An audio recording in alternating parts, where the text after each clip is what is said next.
The joy of the Holy Spirit will do what? Will urge you to do that.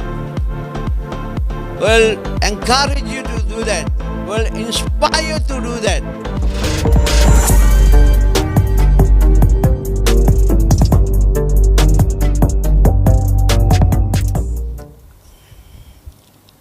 ஒன்று தெசலோனியர்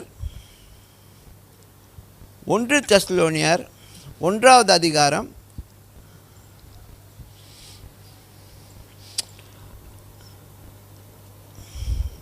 6-7 வசனங்களை வாசிங்க.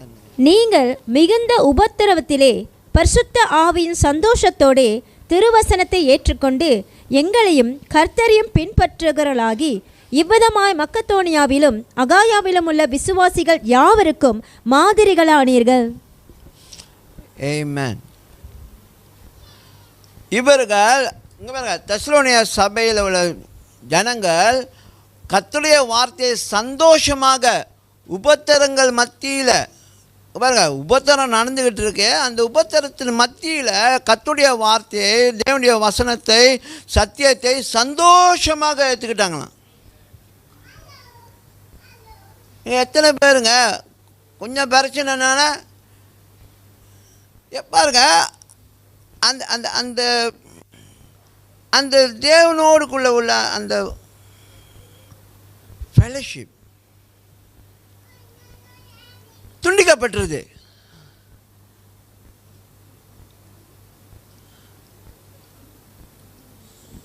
Daily devotion 4 நாள் செய்யலை. ஏன் அவ்வளோ பிஸியா? அப்போ எனக்கு புரியல. நீங்கள் டெய்லி டிவோஷன் செய்யறதுல ஏன் ஸ்கிப் ஆகுதுன்னு எனக்கு புரியல. டெய்லி சாப்பிட்றோம்ல, டெய்லி மண்ணான்னு சொல்லி உங்களுக்கு எதுக்கு போட்டோம்? டெய்லி சாப்பிடு. டெய்லி மண்ணானா அப்பம், டெய்லி அப்பத்தை சாப்பிடு அப்படின்னு சொல்லி ஞாபகப்படுத்துகிறோம். ஆனால் சாப்பாடை மட்டும் விட மாட்டோம். எத்தனை பேர் டெய்லி சாப்பிட மாட்டீங்க? டெய்லி சாப்பிட மாட்டீங்க. பிரேக்ஃபாஸ்ட் இல்லை பாஸ்டர், நான் லன்ச் எடுக்க மாட்டேன், நான் டீ டைம் போக மாட்டேன், நான் எதுக்கும் டின்னரும் எடுக்க மாட்டேன்னு சொல்லி யார் இருக்கீங்க? இல்லைல்ல.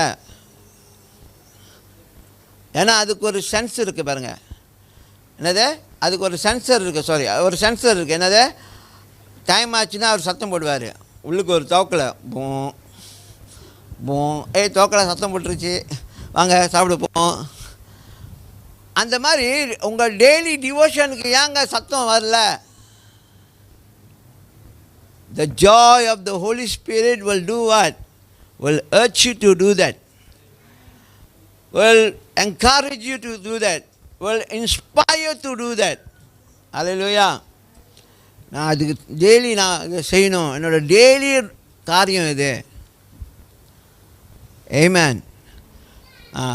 ஸோ நான் நம்புகிறேன் நீங்கள் பரிசுத்த ஆவி மூலமாக இதெல்லாம் செஞ்சிங்கன்னா அந்த ஸ்கிப்லாம் வராது. அன்லஸ் நீங்கள் உடம்பு முடியாமல் இருந்தால் தான். அப்போ கூட என்ன செய்யலாம்? ஹெல்ப் கேட்கலாம். அதெல்லாம் எனக்கு தட்டி கொடுங்க, காதுகிட்ட வச்சு எல்லாத்தையும் தட்டி கொடுங்க, நான் கேட்குறேன். கேட்ட பிறகு எனக்கு திக் பண்ணுங்க, உதவி செய்யுங்க திக் பண்ணுறதுக்குன்னு. அதையும் செய்ய முடியும். ஆமென். ஆனால் எவ்வளோ தான் உடம்பு முடியாதனாலும் அந்த ஃபோனை தூக்கிட்டு நடக்காமல் இருக்காது. புரியுதா? ஆனால் ஏங்க சீக்க ஆகிட்டா மட்டும் இல்லை உடம்பு காய்ச்சனா மட்டும் அவர் அதை படுக்க வச்சுருங்க, தெரியாத மாதிரி விட்டுருங்க. மற்றதுக்கெல்லாம் ஃபோன் பாய்க்கிறோம். இது ஒரு பொதுநல அறிவிப்பு. ஓகே. ஸோ நீங்கள் அதை கொஞ்சம் கவனம் எடுங்க. நம்மளே கொஞ்ச நேரம் பார்ப்போம். ஐ ஆம் டூயிங் ஜஸ்டிஸ். நான் நியாயமானதை செய்கிறேன்னா? நான் மற்றதுக்கெல்லாம் ஃபோன் பாய்க்கிறேன், ஏன் என்னோடய டெய்லி டிவோஷனை மட்டும் என்னால் செய்ய முடியல? அப்போ நான் நியாயம் செய்கிறேன்னா? ஃபோனில் மட்டும் இல்லை, உங்களுடைய மற்ற என்னது யூத்தில் இப்போ இருக்குது, டெய்லி அதுவும் செய்யணும் டெய்லி டிவோஷன்.